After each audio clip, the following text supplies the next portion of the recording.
In this video, we will talk about the implication operator. So to review our operators from last time, I'm going to let P and Q be two propositions. So remember, the operators were a way of building compound propositions from propositions that we already had. So the first one I'm going to review is written with this symbol and then a P, and that means not P. So that was the negation operator, and I'm going to label that one A, just so that's the first one. Alrighty, the next one that we talked about was, we notated it with a P, an upside down V shape, and Q, and this means P and Q. So this was the conjunction operator, or sometimes we call this the AND operator. And the third one we notate by writing P, just a regular V, Q, and this means P or Q. And we call this the disjunction operator, or the OR operator.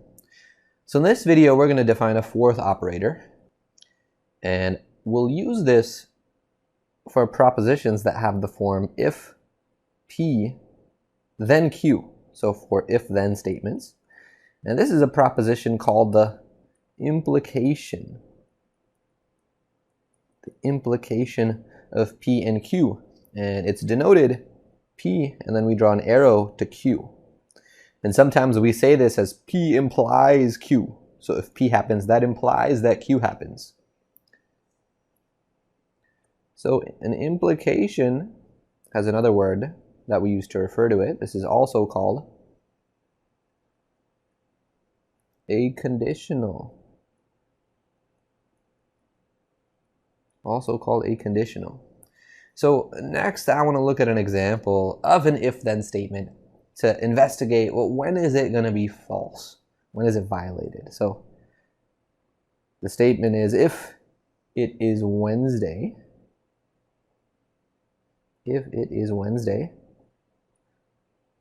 we wear pink. So we're doing an example from the movie Mean Girls. If it is Wednesday, we wear pink. I'm changing up the wording slightly from the movie quote, just so it's a little bit more clear that's an if-then statement. Even though the word then isn't written here, it's kind of implied. It's if it is Wednesday, then we wear pink.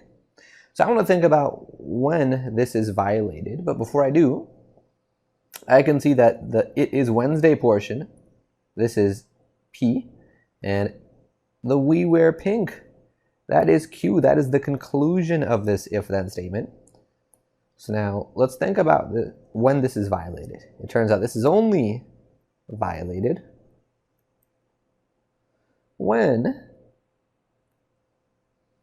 and I want you to first pause the video for just 30 seconds to think about what would have to happen regarding Wednesday, regarding wearing pink, for us to say, oh, this if-then statement is violated. Something went wrong.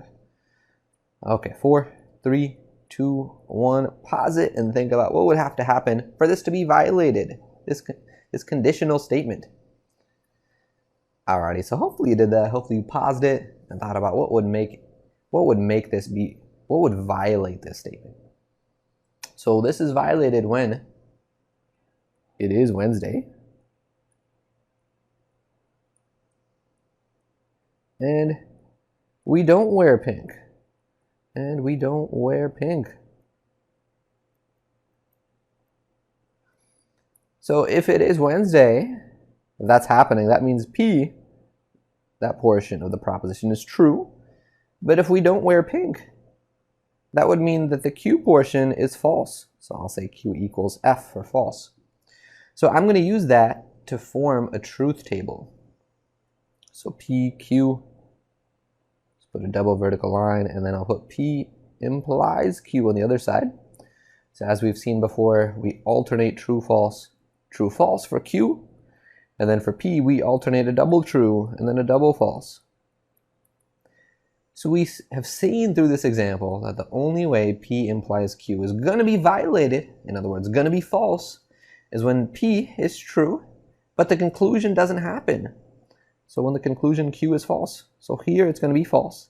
In every other situation, it's not violated, so the whole conditional statement, the whole implication is true. It's even true when P is false. In the context of this example, if P was false, that would mean that it is not Wednesday. And if it's not Wednesday, we don't care if we wear pink or we don't wear pink. So this would not be violated. So that's why it's still true even when P is false.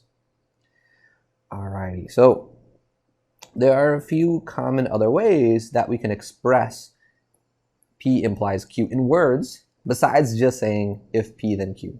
So e.g., for example, sometimes we'll write this as P implies Q. If P happens, that implies Q happens. That's another way to say if P then Q. Sometimes we'll say Q when P. So when P happens, then Q happens. Kind of looks like it's backwards here, but still, this means if P, then Q. So two other ways I'll list. So P is sufficient for Q. P is sufficient for Q.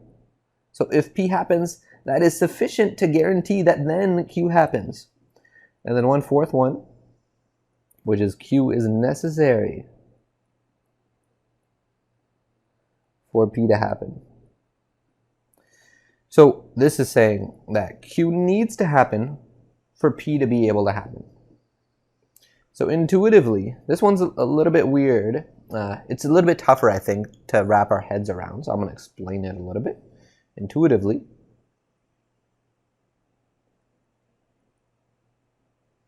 another way to think about the sentence Q is necessary for P to happen is if Q doesn't happen,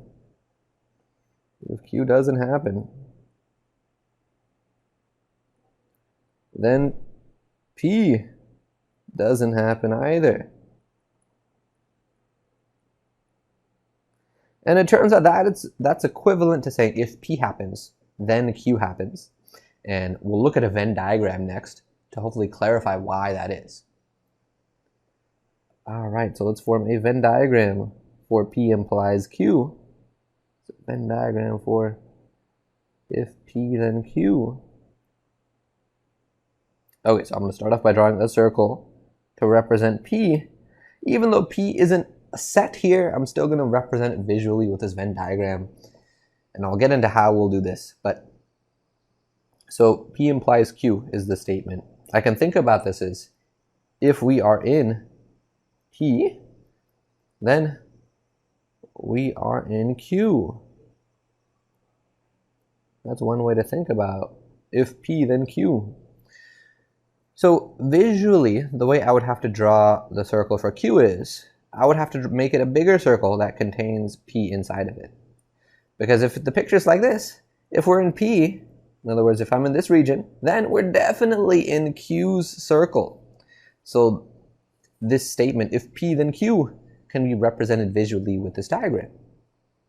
So I mentioned that we would come back and explain why this is similar, or sorry, equivalent to what we were saying earlier when we talked about Q is necessary for P, and we said, oh, that's the same thing as saying if Q doesn't happen, then P doesn't happen. So I want to explain, well, why is that the same as what's going on in that Venn diagram? So let me first write that this, if we are in P, then we are in Q. This statement is equivalent to, it's equivalent to if we are not in Q, then let's think about that. If we're not in Q, it means that we're somewhere out here. If we're not in Q, we're somewhere out here. But if we're not in Q, then we're definitely not in P. Then we are not in P. Alrighty, so we've shown that these two sentences, these two propositions, mean the same thing. They're being described by the same Venn diagram. Alright, so in terms of our goals for this section, we finished our first goal to define implication and draw its truth table.